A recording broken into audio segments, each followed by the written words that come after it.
সভাপতি ভারতীয় জনতা পার্টির রাজীব ভট্টাচার্য মহাশয়কে ধন্যবাদ। ভারতীয় জনতা পার্টির কেন্দ্রীয় নেতৃত্বের যে কাণ্ডারি রাষ্ট্রীয়ভাবে আমাদের সভাপতি জেপি নাড্ডাজি আদেশে বিগত কয়েকদিন আগে আমাকে ত্রিপুরেশ্বরী সুন্দরী মায়ের পাদদেশে আসার সৌভাগ্য হয়েছে। আমি উনার আদেশে এবং ভারতবর্ষের মাননীয় প্রধানমন্ত্রী শ্রী নরেন্দ্র মোদীজি, ভারতীয় জনতা পার্টির সাংগঠনিক সাধারণ সম্পাদক BL সন্তোষজির আদেশে আপনাদের রাজ্য, আমার রাজ্য ত্রিপুরাতে আমি দায়িত্ব নিয়েছি। গতকালকে আমি আগরতলাতে পাড়ি দিয়েছি এবং আজকে সকালেই আমি দলীয় নেতৃত্ব, বিশেষ করে রাজ্যিক সভাপতিকে নিয়ে এবং দলীয় নেতৃত্বদেরকে নিয়ে আমি ত্রিপুরেশ্বরী সুন্দরীর মায়ে প্রণাম জানিয়ে পুজো করে আমি আমার দলীয় কাজ হাতে নিয়েছি। ত্রিপুরা রাজ্যে সংগঠন বিগত কয়েক বছর থেকে জনসাধারণের জন্য, বিশেষ করে ত্রিপুরাবাসীর জন্য, প্রায় 40 লক্ষ ত্রিপুরাবাসীর জন্য কাজ করে এসেছে এবং দুইবার বিধানসভা নির্বাচনে সব থেকে ভালো রেজাল্ট করে সরকার গঠনের দায়িত্ব পেয়েছে। 2014-তে কেন্দ্রে সরকার হয়েছে নরেন্দ্র মোদীজির নেতৃত্বে, 19-এ আবার সরকার হয়েছে, 17 নম্বর লোকসভা, এইবার 2024-এ আবার 18 নম্বর লোকসভা ভারতীয় জনতা পার্টি অগ্রণী ভূমিকাতে সরকার গঠন করেছে। ত্রিপুরার ইতিহাস আমরা জানি। ত্রিপুরা একটি অতি সুন্দর রাজ্য, যে রাজ্যের ব্রিটিশের আগে থেকে ইতিহাস আছে। এই অঞ্চলের একটা কালচার আছে। এই অঞ্চলের লোক খুব অতিথি আপ্যায়ন করতে জানেন এবং এই অঞ্চলের লোক বিগত 70 বছরে রাজনীতির দিক থেকে কিছু কিছু জায়গায় বঞ্চিত ছিলেন বলে ভারতীয় জনতা পার্টির নেতৃত্বে বিগত 2 বছর চলো পাল্টাইর নাড়াতে আমরা একটা পরিবর্তন আনতে সক্ষম হয়েছি। আমি বলছি না যে 2 বছর, 4 বছর, 5 বছর, 7 বছরের মধ্যে অফুরন্ত পরিবর্তন হয়ে যাবে, তবে হ্যাঁ, ত্রিপুরা রাজ্যে পরিবর্তন শুরু হয়েছে এবং বিশেষ করে মোদিময় ভারতের অঙ্গীকার হিসাবে ত্রিপুরাকে আমরা নতুন দিকে দেখতে পাচ্ছি। আজকের ভারতবর্ষে অন্য রাজ্য যখন রিপোর্টিং করে তখন আমরা দেখতে পাই ত্রিপুরা রাজ্যে কয়েকটা ডিপার্টমেন্ট, কয়েকটা ফ্ল্যাগশিপ প্রোগ্রাম খুব ভালো করে চলছে। তার মধ্যে বিশেষ মেনশন করা দরকার যে প্রধানমন্ত্রী আবাসে লক্ষ লক্ষ ঘর নতুন করে হয়েছে বিগত কিছু বছরে এবং এই অঞ্চলের গরিব জনসাধারণ, যাদের উপরে মাথায় ছাদ ছিল না, RCCর স্ট্রাকচার ছিল না, যারা টিনের ঘর, কুড়ে ঘর, মাটির ঘরে থাকতেন, তাদের একটা আস্তানা হয়েছে, তাদের একটা পার্মানেন্ট একটা ঘর হয়েছে। হ্যাঁ, অনেক কাজ করা বাকি আছে। নরেন্দ্র মোদী নির্ণয় নিয়েছেন আগামী 2 বছরের মধ্যে 2026-27-এর মধ্যে যাদের ঘর দেওয়া সম্ভব হয়নি তাদেরকেও ঘর দেওয়া হবে এবং সেই মর্মে 3 নম্বরবার নরেন্দ্র মোদী সরকার গঠন করার প্রথম ক্যাবিনেট মিটিংয়ে আরো 4 কোটি ঘর বানানোর নির্ণয় উনি নিয়েছেন এবং আমি আশা করি সেই 4 কোটি ঘরের একটা বিশাল অংশ আমাদের ত্রিপুরা রাজ্যে গরিব জনসাধারণকে তাদের আস্থানা পার্মানেন্ট বাড়ি, পার্মানেন্ট ঘর দিতে সক্ষম হবে। জল জীবন মিশনের দিকে যদি তাকাই তাহলে দেখি যে আজকে 83% প্রায় বাড়িতে জল, পানীয় জল গিয়ে পৌঁছে গেছে এবং আগামী দিনে যেগুলো বাকি আছে সেইগুলো পৌঁছাবে।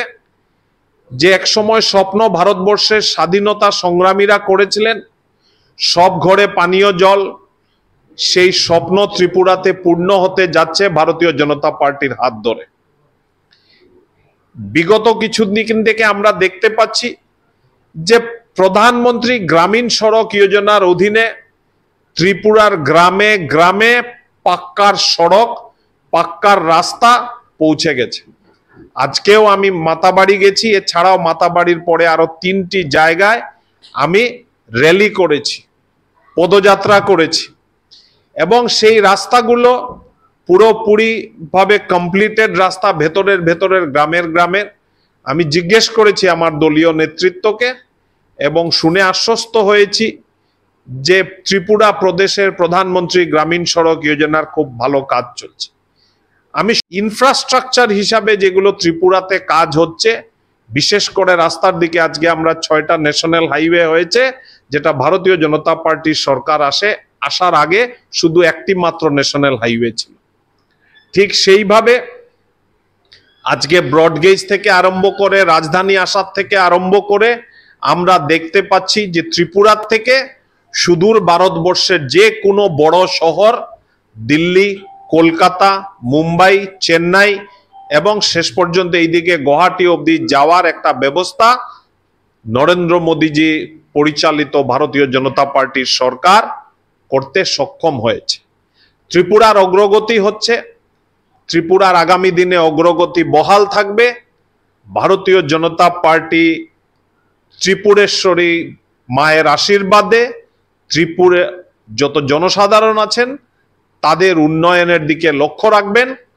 আমাদের সরকার, বিশেষ করে ত্রিপুরা রাজ্যে বিপ্লব দেব মহাশয় অনেকদিন সরকার চালিয়েছেন। এখন ডক্টর মানিক সাহা সরকারের মুখিয়া, সরকার পরিচালনার দায়িত্ব উনার হাতে আছে। উনার সঙ্গে একটা ভালো টিম আছে, যারা ইয়াং জেনারেশনের এমএলএরা আছেন, মন্ত্রীরা আছেন, আমার দলীয় নেতৃত্ব তাদের হাতে আছে। তারা ত্রিপুরাবাসীর গরিব জনসাধারণ, দুস্থ জনসাধারণ, কৃষক জনসাধারণ, মহিলা যারা আছেন এবং বিশেষ করে আমার ইয়াং জেনারেশন যারা ছাত্রছাত্রীরা আছে তাদের সঙ্গে তাদের হোপস, তাদের এসপিরেশন, তাদের আশা, তাদের আকাঙ্ক্ষা পূরণ করতে তারা সক্ষম হবেন। আমাকে দল দায়িত্ব দিয়েছে দলের কাজ করার জন্য। আপনারা জানেন ভারতীয় জনতা পার্টির নেতৃত্ব রাজীব ভট্টাচার্য মহাশয়ের হাতে আছেন। উনি দলের সভাপতি হয়েছেন যদিও 2022-এ, আজকে প্রায় 2 বছর হতে চললো, কিন্তু উনি ভারতীয় জনতা পার্টির একনিষ্ঠ কর্মী হিসাবে, কার্যকর্তা হিসাবে বিগত অনেক বছর থেকে বিভিন্ন সময়ে বিভিন্ন দায়িত্ব পালন করে গেছেন। এই দায়িত্ব উনি নিষ্ঠার সঙ্গে পালন করেছেন এবং আমাদের এই ত্রিপুরা রাজ্যে, আমার এই ত্রিপুরা রাজ্যে যে 10টি অর্গানাইজেশনাল ডিস্ট্রিক্ট আছে, সেই ডিস্ট্রিক্টে আমাদের ডিস্ট্রিক্ট কমিটি আছে। আমি আপনাদের মাধ্যমে আমার কার্যকর্তাদেরকে একটা বার্তা দিতে চাই আজকে, যে ত্রিপুরার ভারতীয় জনতা পার্টির যারা কার্যকর্তারা আছেন তাদেরকে আমি অভয় দিতে চাই, তাদেরকে আমি আশ্বস্ত করতে চাই যে আমি দলীয় কাজ দেখার সঙ্গে সঙ্গে আমার এই নতুন দায়িত্বর, আমার এই ত্রিপুরা প্রদেশের আনাচে কানাচে, পাহাড়ে, পর্বতে, নদীয়ে, খালে যেদিকে যেতে লাগে, বিশেষ করে সব মন্ডলে মন্ডলে, মন্ডল থেকে নিচে বুথের স্তরে আমি ঘুরে বেড়াবো। আমি আপনাদের এলাকাতে আসব। আজকে প্রথম দিন আমি দায়িত্ব নিয়েছি এবং আমি আশা করি যে আমাকে ত্রিপুরা সম্বন্ধে জানতে আরো একটু সময় লাগবে। আমি ব্যক্তিগত জীবনে ডাক্তার, কিন্তু আমি পেশাগতভাবে আমি রাজনীতির সঙ্গে জড়িত, ফুল টাইম রাজনীতিবিদ। কাজে আমি পুরোপুরি ত্রিপুরা প্রদেশে ঘুরতে আমার সময় লাগবে না। আমাকে আপনাদের সঙ্গে কাজ করার সুযোগ দিয়েছেন। আপনারা আশা করি খোলা মনে ভারতীয় জনতা পার্টির সৈনিক হিসাবে, ভারতীয় জনতা পার্টির কার্যকর্তা হিসাবে আমাকে আপনারা মার্গদর্শন করবেন, আমাকে আপনাদের মনের কথাগুলো আমাকে বলবেন। আমি সবাইকে সময় দেব, সবাই সঙ্গে কথা বলবো, সবাই সমস্যা জানার চেষ্টা করব, দলের অবস্থানের কথা জানার চেষ্টা করব, দলীয় কিভাবে সংগঠন কাজ করছে সেগুলো জানার চেষ্টা করব, এবং সম্ভব হলে সরকারের কাছে দলের কথাগুলো কিভাবে পৌঁছে দেওয়া যায়, সরকারের সঙ্গে দলের কিভাবে সমন্বয় হয় সেই দিকেও আমার একটা দৃষ্টি থাকবে।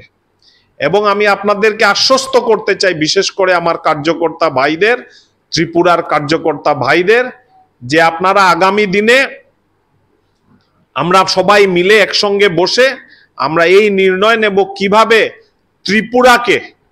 ত্রিপুরার ভারতীয় জনতা পার্টির সংগঠনকে ভারতবর্ষের 1 নম্বর সংগঠন এবং ত্রিপুরা রাজ্যকে ভারতবর্ষের 1 নম্বর উন্নতিশীল রাজ্য বানানো যায়, সেটার দিকে আমার দৃষ্টি থাকবে, আমার কার্যক্রম সেই দিকে পরিচালিত থাকবে।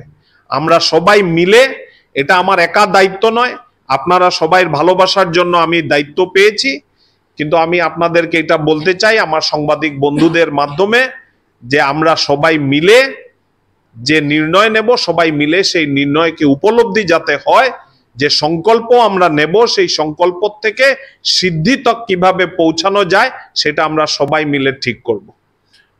আমার প্রাথমিক বক্তব্য আমি এখানে রাখলাম। আপনার